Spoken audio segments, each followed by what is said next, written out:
गावचा रहिवासी. मुंबईमध्ये वडील माझे मिलमध्ये होते. 2009 मध्ये वरळी कोळवडा येथील आमची चाळ पाडली. त्यावेळी बाबांची सगळी कागदपत्र हरवली.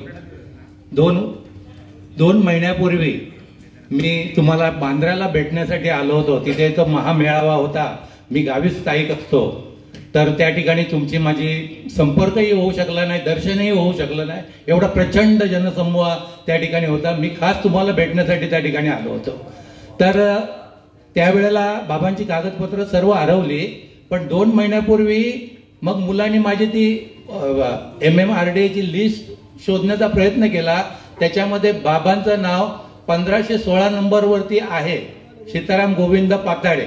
पण वारस दाखवते कोणी पुढसाळपणा केला का मला माहिती नाही. माझ्या पुतणीचं वारस म्हणून दाखवते. आणि जे पुतणीचे वडील आहेत ते पण मिलमध्ये होते. त्यांनीही स्वान मिलचा फॉर्म भरलेला आहे. आणि आम्ही 2च भाऊ फक्त. त्यामुळे वडिलांचा वारस म्हणून मी व्हायला पाहिजे. माझ्या पॅन कार्डवरती बाबांचं नाव आहे. मी नुसतं फिरतोय, मुलगा माझा फिरतोय, पण मला मार्ग मिळत नाहीये. तर मी काय करू एवढं फक्त मला सांगा. कारण मी खरोखर वारस आहे, माझ्याकडे पुरावे आहे. आणि बाबांचं फक्त एक लाल कलरचं कार्ड 1983 सालातलं माझ्याकडे आहे फक्त. याचा अर्थ असा आहे की आपण तो फॉर्म बाबांनी भरला नसावा, बरोबर आहे? हा, त्याच्यामुळे आता मी मगाशी जे म्हटलं की ज्यांनी फॉर्मच भरले नाही अशांसाठी सुद्धा माननीय मुख्यमंत्र्यांना मी वारंवार सांगितलंय. त्यांनी पण म्हटलं की पहिल्यांदा यांची पात्रता या महिन्यात पूर्ण होऊ द्या, की आपण दुसरी जी फेरी करणार आहोत म्हणजे ती होईल असा मला पण विश्वास आहे.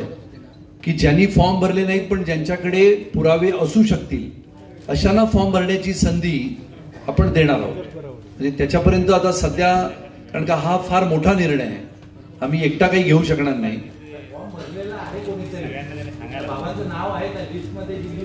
पण ते वारस पुतणी दाखवते ना. मग आता ऑनलाईन मध्ये तुमचा स्वीकार झाला का?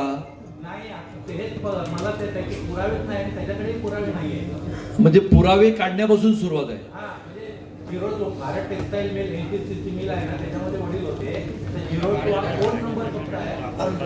ठीक आहे, तुम्ही ताईंकडे नाव आणि ते तुमची केस असं लिहून ठेवा, किंवा इकडे मला वाटते लिहितायत ते.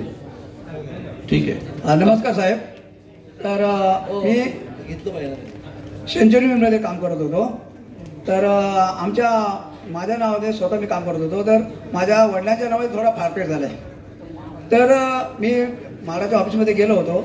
हा 2000 या नोव्हेंबरमध्ये फॉर्म भरला. त्यांनी बोलले ऑफलाईन भरा. तर तो माझा कृष्णा साबाची परब आहे, तर कृष्णा बाबाची परब झाला आहे. त्याच्यासाठी मी 2 वेळा तुम्ही इथे देऊन ठेवा. मी आता काय करेन, तुम्हाला सगळ्यांना एक विनंती करतो की 22 जानेवारीपर्यंत थोडी गडबड असल्या कारणाने जर 31 जानेवारी ही शेवटची तारीख जर असेल तर 22 जानेवारीच्या आधी कधीतरी एक दिवस मी रश्मी त्यांना कळवेन की त्या दिवशी दिवसभर मी म्हाडामध्ये असेन. आणि तो दिवस फक्त आपल्या जिल्ह्यासाठी म्हणजे सिंधुदुर्ग जिल्ह्यासाठी आपण ठेवू. तिथे सगळे अधिकारी असतील आणि मी तुम्हाला त्याचा निरोप आधी 2 दिवस देईन. आता मग ते आपल्याला थोडंसं त्या एका दिवसासाठी तरी यावं लागेल. नाही, 22 जानेवारीच्या आधी तुम्ही सगळे शांतपणाने ऐका. 22 जानेवारीच्या आधी एक दिवस असा आपण निवडू. तिकडे मुंबईत सगळे अधिकारी, खरं म्हणजे पात्रता ही म्हाडा करत नाही. तुम्ही चुकून सुद्धा कोणाला पैसे वगैरे देऊ नका. पात्रता निश्चित करण्याचे अधिकार हे लेबर कमिशनर म्हणजे कामगार आयुक्ताकडे आहेत. आणि कामगार आयुक्तांच्या 2 उपायुक्त, दोन्ही महिला आहेत, आणि स्वतः कामगार आयुक्त विजय देशमुख या कामामध्ये लक्ष देत असतात. आमच्या सोबत त्यांची टीम असते, ते स्वतः असतात. तर तुम्हाला सगळ्यांना जो दिवस मी देईन त्या दिवशी ज्या लेबर कमिशनर आहेत दुसऱ्या नीलांबरी भोसले म्हणून, त्यांना सुद्धा आपण तिथे बसवू. म्हणजे तिथल्या तिथे सकाळपासून आपण सुरू करू फक्त सिंधुदुर्गसाठी. त्याची यादी आपण पहिली मागवून घेणार. पण त्या यादीप्रमाणेच तुम्हाला, म्हणजे उगीच तुम्ही आले एसटी पकडून आणि ट्रेनने तिकडे घुसताना येणार. ती यादी पहिल्यांदा बनवावी लागेल. ती 4 दिवस यादी माझ्याकडे पाठवावी लागेल.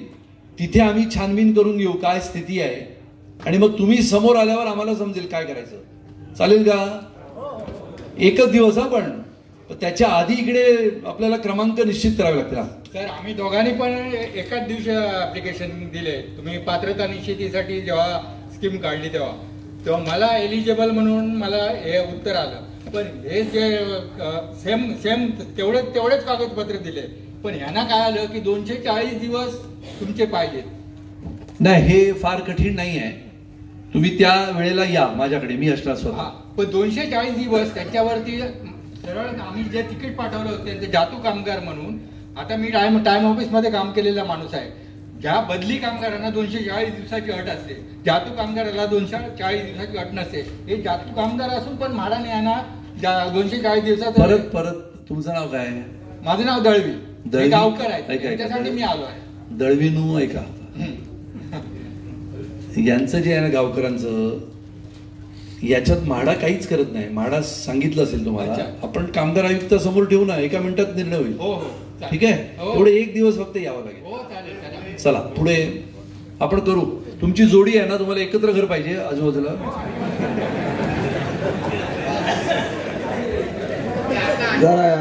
जरा एक मिनिट. अरे असं मला सांगा, एक आमदार गाव मुंबईवरून येऊन तुमच्याकडे असा बसलेला का कधी इतिहासात? हा, गिरणी कामगारांसाठी.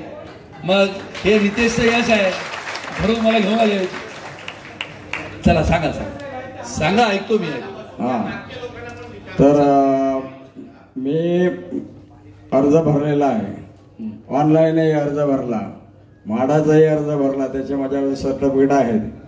परंतु माझे जे मूळ कागदपत्र होते, मी राहत होतो त्यावेळी पाहुण्याकडे, त्यांची बिल्डिंग तोडली आणि त्यावेळी त्या कामगारांनी माझं सामान सगळं टाकून दिलं आणि त्याच्यात माझे कागद तिथे राहिले, ते काय मिळाले नाही.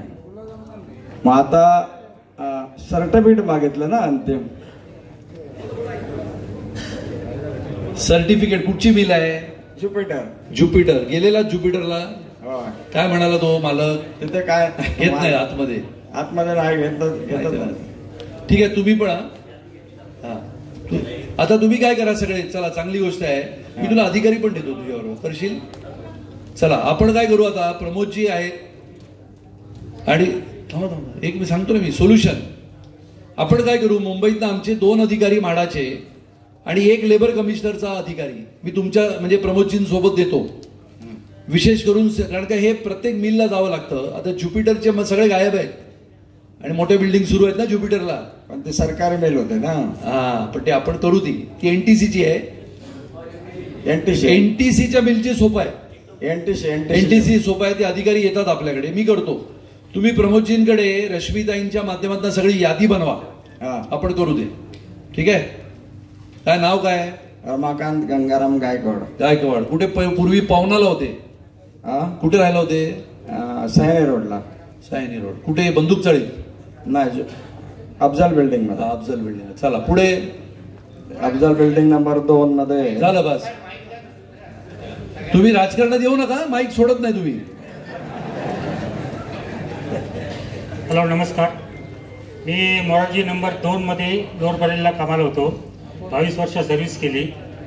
2 वेळा फॉर्म भरला. एकदा सरस्वती बँकेतून फॉर्म भरला. नंतर मी गेल्या महिन्यात माझ्या मुलग्याने ऑनलाईन फॉर्म भरला. पण अजूनपर्यंत काय आमचा काय नंबर वगैरे काय लागेल. पण ते मोरारजीचं काय कुठे काय मोरारजी मालकाने काय जागा वगैरे काय दिली आहे की काय?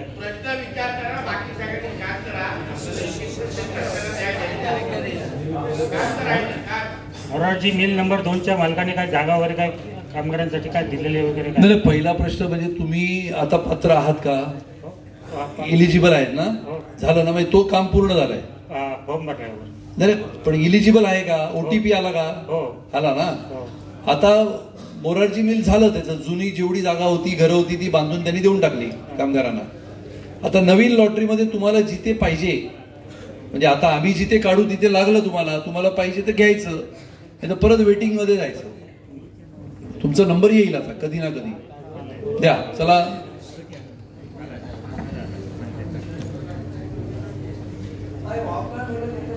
हो थांबा, यांचं झालं की सांगतो. मी गणपत चव्हाण, माननीय दत्ताजी राणे यांच्यासोबत गिरणी कामगार कर्मचारी निवारण कल्याणकारी संघ यांच्याबरोबर देशपांडे साहेबांना 2007 सालापासून इथे काम करतोय. आता ते बऱ्याचशा कागदपत्राचा एनटीसीचा जो काही विषय निघालाय, तर माझे सासरे एनटीसी मध्ये होते ज्युपिटर, आणि त्याच्यापूर्वी दुसऱ्या एका काहीतरी त्याचे 6 काहीतरी 12 गिरणे आहेत. मी स्वतः पत्रकार असून सुद्धा बलाड पिअरला मी त्यांच्या ऑफिसला गेलो एनटीसीच्या. तिथे मला काय सांगितलं की कुठला तरी एक कागदपत्र आणून दिल्याशिवाय आम्ही तुम्हाला काही देऊ शकत नाही.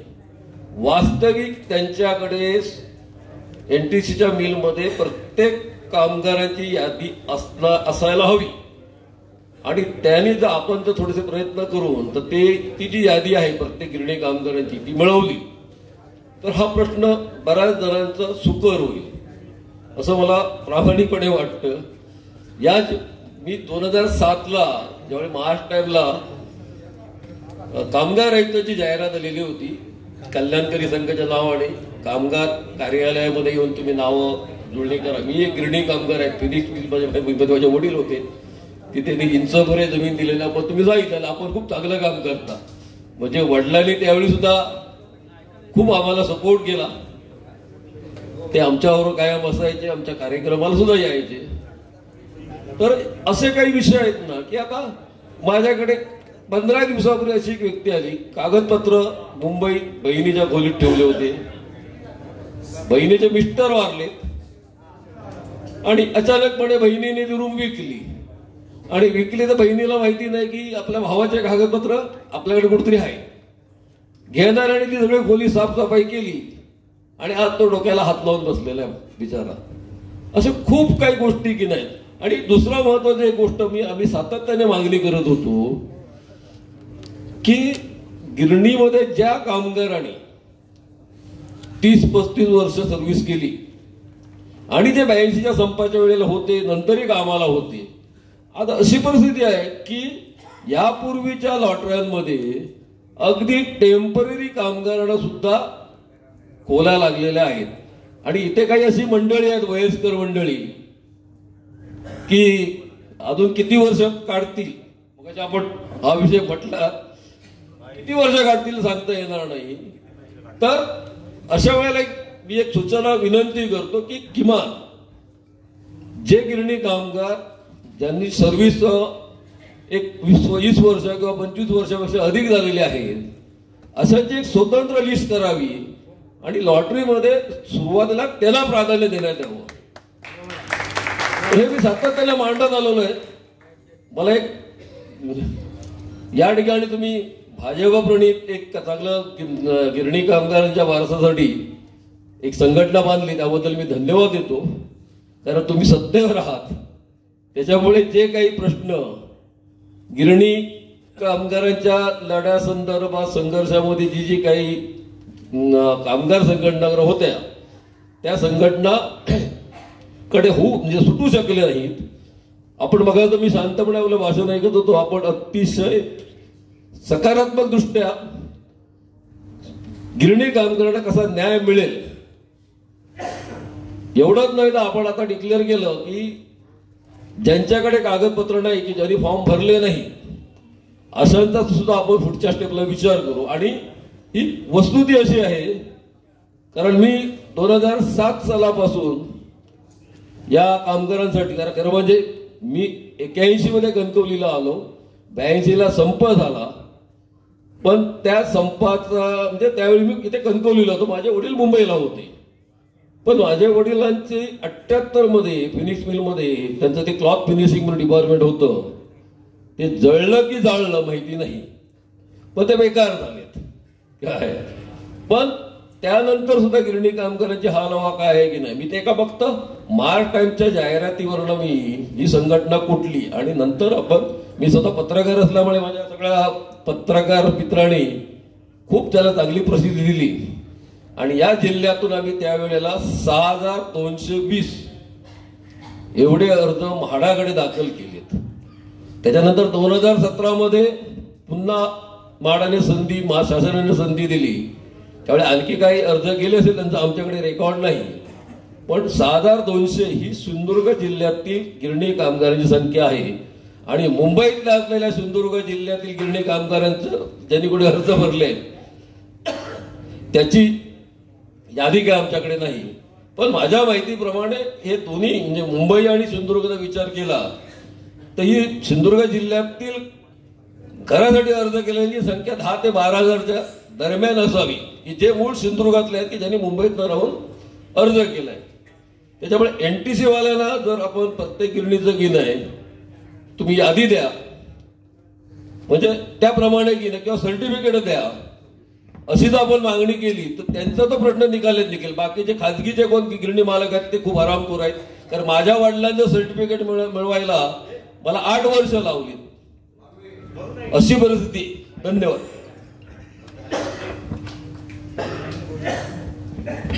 हॅलो साहेब, की तुम्ही आता बोला की ऑफलाईन आणि ऑनलाईनमध्ये फॉर्म भरलेत. मी म्हाडाच्या ऑफिसमध्ये गेलो होतो तर तिथे सांगितलं ते आमचं नाव बदली झाल्याबद्दल ते ऑफलाईनमध्ये भर, पण आम्हाला ऑफलाईनचा अजून OPT वगैरे काय आलेला नाही. त्यासाठी पुढे काय करायचं? आता ऑफलाईनमध्ये खरं आम्ही सगळ्यांना ऑफलाईनवाल्यांना सुद्धा पाठवले. तुम्हाला आलं नाही म्हणजे तुमचा अर्ज प्रलंबित ठेवला असावा. आपण ऑफलाईनमध्ये काहीतरी 12,000 अर्ज आले होते. आपण 8,000 पात्र केले, काही प्रलंबित ठेवले आणि काही 3-3 आले होते ते अपात्र केले. म्हणजे घरातनच 3-3 अर्ज आले ते आम्हाला मिळाले. तर आपण एकदा चेक करू तुमचं नाव कुठे आहे वगैरे ते एकदा देऊन ठेवा ना. प्रमोदजींकडे द्या किंवा रश्मीदांकडे द्या. आपण चेक करू. नाहीतर ते काय होईल एकदा बंद झाले की तुम्ही पात्र असून सुद्धा बाहेर राहील. साहेब नमस्कार. मला ब्रॅडमरी मिलविषयी प्रश्न विचारायचा आहे. ब्रॅडमरी मिलचं सर्टिफिकेट पण देत नाही कारण ती लिक्विडेटरच्या याच्या खाली तो प्रश्न प्रलंबित राहिला आहे. आत्ता जस्ट त्याच्यावर स्टे ऑर्डर पण होती, पण त्या स्टे ऑर्डरला न जुमानता तिथे काम चालू आहे. तर त्या लोकांच्या बाबतीत काय करते ब्रॅडबरी मिलच्या? ब्रॅडबरीच्या बाबतीत अनेक लोक येतात, मला पण भेटतात. तो जो इश्यू आहे तुमचा की लिक्विडेशन, ॲक्विजिशन आणि मर्जर अशा पद्धतीत ती अडकलेली मिल आहे. कोर्टामध्ये केसेस सुरू आहेत त्याच्यात. त्या कामगारांचा मला वाटते जो कामगार पात्र होता ब्रॅडबरीचा तो त्या लिस्टमध्ये आहे. आता जो कामगार ब्रॅडबरीचा होता पण त्याच्याकडे कागदपत्रच नाही त्याला ते देत नाहीयेत सध्या. तर ब्रॅडबरीच्या बाबतीतला जो पात्र होऊ शकतो तो आतमध्ये आहे लिस्टमध्ये. जो नाही आहे त्याला आपण आता सध्या काही करू शकत नाही कारण ते कोर्टामध्ये प्रलंबित आहे. तर आम्ही त्या दिवशी असाच एक कोणतरी ब्रॅडबरीचा होता का माणूस, त्याला आम्ही म्हटलं तू कोर्टात ऍप्लिकेशन कर आणि तो कोर्ट त्याला म्हणू शकतो की यांना पुरावा द्या की हे तुमच्याकडे कामगार होते. एवढंच ते काम आहे. पण त्याला कोण देणार पुरावा? कोर्ट देणार. त्याला सरकार काही पडू शकत नाही मध्ये. ब्रॅडबरीच्या बाबतीत स्वदेशीच्या एका युनिटच्या बाबतीत हे असंच झालेलं आहे. त्यामुळे कोर्टात तुमची संघटना असेल ना ब्रॅडबरीची, कोण होतं तिकडे? RMMS माहित नाही. माझे वडील होते त्याच्यामध्ये. कोणाची तरी ब्रॅडबरीच्या जुन्या कामगाराशी संपर्क करा. आता काय झालंय, माझा फॉर्म इलिजिबल झालाय म्हणजे मी वडिलांच्या नावाने भरलेला इलिजिबल झालाय, माझा काही प्रॉब्लेम नाहीये. पण असे बरेच माझे 2-4 मित्र आहेत की ज्या लोकांचे सगळे पेपर वगैरे भरले होते. मी फक्त एक तो जातो कामगारचा एक लाल पास होता आणि एक ESIचं कार्ड होतं आणि एक PF ची पावती होती. ठीक. ते 3 फॉर्म भरून ते झालं. पण ते मला पहिल्यांदा 240 दिवसांचं सर्टिफिकेट दाखवत होतं ते म्हणजे प्रूफ तो द्या म्हणून. पण मी परत रिपीट भरल्यानंतर तो इलिजिबल झाला. ठीक आहे चला. सर एक मिनिट सर. ब्रॅडबरीच्या बाबतीत गिरणी कामगारांना लेटर पाठवली ते अर्ज भरण्यासाठी. प्रस्तावित राहून असून सुद्धा मला ते पत्र मिळालं. अनेक कामगार आहेत ज्यांना हे माहितीच ते. पण आता आपण त्याच्यात टीव्हीवर पेपरमध्ये सगळीकडे म्हटलंय. आता असं होईल एखाद्या वेळेला असं राहिलं असेल, तुम्ही विचार करा ना 1,19,000 आली ना. आता हे 1,19,000 कसे आले? परत त्यात पात्र आपण गेले 80,000च्या वर. त्यामुळे असा एखादा कोण राहिला असेल तर तुम्ही पत्रकार आहात, तुम्ही तेवढं तुमच्या पत्रकारितेमधून माहिती करत चला. सर ब्रॅडबरीच्या मध्ये RMS मध्ये त्यांचे फाईल तयार आहे तर त्याच्यामध्ये ते नाव वगैरे आहेत ब्रॅडबरीवाल्यांचे. फक्त बदली कामगारांची नावं फक्त तिथे नाही आहेत. आणि दुसरी गोष्ट, माझ्याकडे मिल कामगारांचे जे म्हाडाचे फॉर्म भरलेले आहेत त्याच्यातले 196 पावत्या माझ्याजवळ आहेत. आमचे कैलासवासी अध्यक्ष दिनकर मस्गे यांच्याजवळ ते होते. ते वारल्यामुळे त्यांच्या घरी राहिलेत ते. त्या लोकांनी आम्हाला बोलवलं आणि ते म्हणाले की आम्हाला हे काम आता काय जमणार नाही, त्यामुळे हे पावत्या घेऊन तुम्ही लोकांना द्या. तर आम्ही ते सगळ्यांना हॉटशॉपला टाकलेले आहेत. तरीसुद्धा कोण इथे असतील तर ते पावते त्यांना मिळतील. आम्ही पावत्या घेऊन आलो आहे. ESIचा एक लक्षात घ्या, ESIचं सर्टिफिकेट किंवा ESIचं कार्ड हे ग्राह्य नाही आहे. त्याच्यात प्रॉव्हिडंट फंडाची पावती पाहिजे. हे कोणीतरी लिहिलं आहे, नाईक कुठे गेलं नाईक. तर तुमचं परत फॉर्म भरण्यासाठी सांगितलं, सगळ्यांनाच सांगितलं आहे. जो तुमचा मुद्दा आहे ना तो त्यांचा मुद्दा आहे.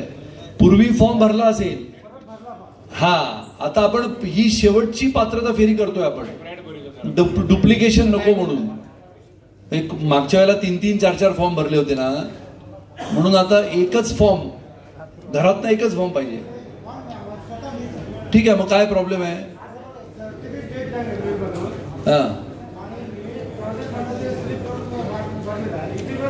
झालं ना, मग धाकधूक कशाला? अरे ते धाकधूकवालेच भेटतात धरून, बसा तिकडे. अरे पण इलिजिबल झाले ना, सर्टिफिकेट सोडा ना, इलिजिबल झाले ना. नमस्कार साहेब. साहेब माझा एक प्रश्न आहे.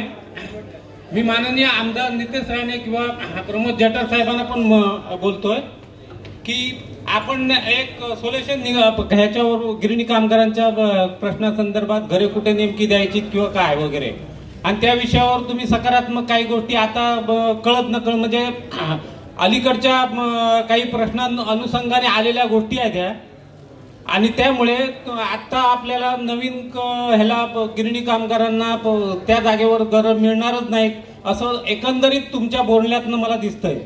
आणि त्याच्यातनं सोल्युशन म्हणजे तुम्ही आता सिंधुदुर्गात आम्हाला घरं देणार म्हणताय काय, तर मला फक्त एकच म्हणायचं आहे की मुंबईची परिस्थिती किंवा पुण्याची परिस्थिती अलग आहे आणि सिंधुदुर्ग हा भौगोलिकदृष्ट्या त्याचा विचार केला तर ती मात्र परिस्थितीमध्ये खूप तफावत दिसतोय. तर आम्हाला सिंधुदुर्गात किंवा माननीय निलेश राणे किंवा प्रमोद जठार आमदार साहेबांना मी विनंती करतो की ह्या गोष्टीसाठी तुम्ही कामगारांमध्ये असे मतभेद करू नका. आम्हाला फार मुंबईत गिरणी कामगारांच्या जागेवर भले नसेल मिळत तरी सुद्धा तुम्ही म्हणता तसे बोरवली किंवा ठाण्यात किंवा पनवेलमध्ये किंवा पुण्यामध्ये एवढ्या मोठ्या शहरांमध्ये तरी साधारण आम्हाला जागा द्यावी. सिंधुदुर्गमध्ये देऊन आमची लोकांची दिशाभूल करू नका एवढं मात्र प्रामाणिकपणे माझं तुम्हाला. पहिली गोष्ट लक्षात घ्या, सांगतो मी. पहिली गोष्ट, हे अत्यंत हुशार व्यक्तिमत्व आहेत. काय नाव तुमचं? ऐका सांग. आता तुम्ही बोललात ना, हे दोघांना नका बोलू, माझ्याशी बोला. ऐका. ठीक आहे. तुमचं नाव काय? सुमंत मुळीक. सुमंत मुळीक. आता ऐका शांतपणाने. सुमंत मुळीकांची जी वक्तव्य आहेत ही सगळी चुकीची आहेत. मी बोलत असताना मी काय म्हटलं की ज्या वेळेला अशी स्थिती येईल, मुंबई मधली घरं, मला सांगा संप कधी झाला? 81 मध्ये 82 मध्ये. ऐक बाबा, तुम्ही स्वतः कामगार होते? आमचे वडील होते. हा, आता इथेच सुरू झालं ना. तुम्ही मला भेटा एकटे, मग मी समजवतो तुम्हाला कसं आहे ते. 82 नंतर अनेक लोकांनी मोर्चे काढले, धरणं दिली. मग स्वर्गीय दत्ता सामंत असतील, अनेक लोक होते. मुंबईतल्या मूळ गिरणी कामगाराला मुंबईमध्येच घर मिळावं हे आजही आम्हाला वाटतं. मी तुम्हाला वास्तविकता सांगितली, काल्पनिक तुम्हाला स्वप्न नाही दाखवली आणि अजिबात दिशाभूल केलेली नाही. त्यामुळे उगीच काहीतरी शब्दाचा प्रयोग, कोकणी माणूस म्हणून आपला शब्द असा फिरवायचा नाही. सिंधुदुर्ग असेल, सातारा असेल, कोल्हापूर असेल, सोलापूर असेल, अशा काही गिरणी कामगारांना असं वाटतं, अशा काही, की आम्हाला आता आम्ही कुठे मुंबईला जाऊ, मुंबईला कधी मिळेल, त्याच्याऐवजी इथे दिलं तर चालेल. त्याच्यात तुम्ही नसाल. असा जो गिरणी म्हणजे आता जो जुना जाणता गिरणी कामगार आहे तो पनवेलला गेला ना. तो पनवेलला कधी गेला? आमचं सरकार असताना नाही गेला. 2012ला लॉटरी झाली, 16ला झाली. त्याच्यात काय म्हटलं सरकारने? सरकार कोणतेही असो, सरकारने म्हटलं कोणाला पनवेलला जायचं आहे ना त्याने ते अर्ज भरा. मग त्या लोकांनी अर्ज भरले, ते गेले पनवेलला. ज्याला जायचं नाही तो थांबलाय ना. आम्ही दिशाभूल अजिबात करत नाही, आम्ही स्पष्ट आहोत. आणि स्पष्ट आता काउंटर प्रश्न नाही होणार कारण अनेक लोक आहेत. चालेल. त्याच्यामुळे तुम्ही जे म्हटलं ना, तुमचे वडील कोणत्या मिलला होते? स्टँडर्ड मिलला. स्टँडर्ड मिलला, मफतलाल. प्रभादेवी. गेलेत कधी आतमध्ये? मिलमध्ये बघितलेत कसा कपडा खेचायचे वडील? बघितलं ना कधी? त्या गिरणीच्या धुराच्या खाली, त्या आगीच्या समोर काय हालत व्हायची? कधी बघितली? नाही बघितली ना? मी बघितली आहे, मी जगलो आहे त्याच्यात. त्याच्यामुळे उगीच विषयाला फाटे काहीतरी फोडतात, ती दिशाभूल करतात. हे दिशाभूल वगैरे आम्ही नाही करत. आम्ही अस्सल राणे आहोत, जे बोलतो ते करतो, अजिबात त्याला संधी देणार नाही. आणि मी जरी दिसत असलो ना वरवरून एकदम असा साधा, त्याच्यामुळे आम्ही कामं तुम्हाला करून देणार. आपलं कसं आहे, पुण्याला ऐका पुण्याला ना आता साताऱ्यावरून पुढं जवळ आहे. साताऱ्याचे लोक म्हणाले साहेब आम्ही पुण्याला पण जाऊ. आता ते शिवेंद्रराजे भोसले तिकडचे आमदार आहेत, ते म्हणाले की आम्हाला चालेल, काही लोकांना चालेल. काही साताऱ्यातले लोक म्हणाले की साहेब आम्ही थांबू. काही म्हणाले आम्ही थांबू, मुंबईला जेव्हा होईल तेव्हा. आता खटाव तुम्ही म्हणाले बोरिवलीत द्या. बोरिवलीतला पहिला न्याय कोणाला? तर खटाववाल्याला. कारण का त्या खटावचं भायखळ्यामध्ये इमारती तयार झाल्या. त्याला खरं खटावमध्येच मिळालं पाहिजे होतं, भायखळ्यात. आता भायखळ्यात हा सगळा राडा कोणी केला तुम्हाला सांगू? आता सांगू नको ना? हा भायखळ्यात केला ते अरुण गवळीने, आणि आता तळोजाला बसला. आणि त्याचा भाचा, हा घ्या, मी नाव नाही घेत, जाऊ दे, माझा राजकारणाचा विषय नाही आता, बरोबर की नाही मामा? आपण आता काय करू? ऐका, परत 1 मिनिटात सांगतो. पुणे, सांगली, सातारा, कोल्हापूर अशा काही गिरणी कामगारांना वाटतं त्यांना तिथे पाहिजे. आपल्याला नको, संपला विषय, बरोबर की नाही? संपला विषय. त्याच्यामुळे आता शेवटचा प्रश्न तुमचा सगळ्यांचा, पात्रता आणि ब्रॅडबरीचा विषय. कुठे गेले ब्रॅडबरीवाले? गेले. तो आपण करू, तो अडकलेला जो आहे तो. होय, हेच ना ब्रॅडबरी. हे बघा इकडे आहेत ब्रॅडबरी. तुमचं ब्रॅडबरीतलं आहे. मग तुमचे दळवी कुठे गेले? दळवी आणि गावकर. मग तुम्ही जोडीने उभे राहा बघू. असे बाजूला गेलात तर फ्लॅट वेगळीकडे जाईल. तुम्हाला डुप्लेक्स चालेल ना? डुप्लेक्स खाली दळवी वर गावकर. त्यामुळे तुम्ही सगळे लक्षात ठेवा. तुम्हाला मी एक विश्वासाने सांगतो, याच्यात राजकारण नाही. तुम्हा सगळ्यांना घरं देण्याचा प्रयत्न आम्ही सगळे करू. विशेष करून मी त्याच्यात काम करतोय दररोज, कारण मला ह्याच्यातली गंभीरता माहिती आहे.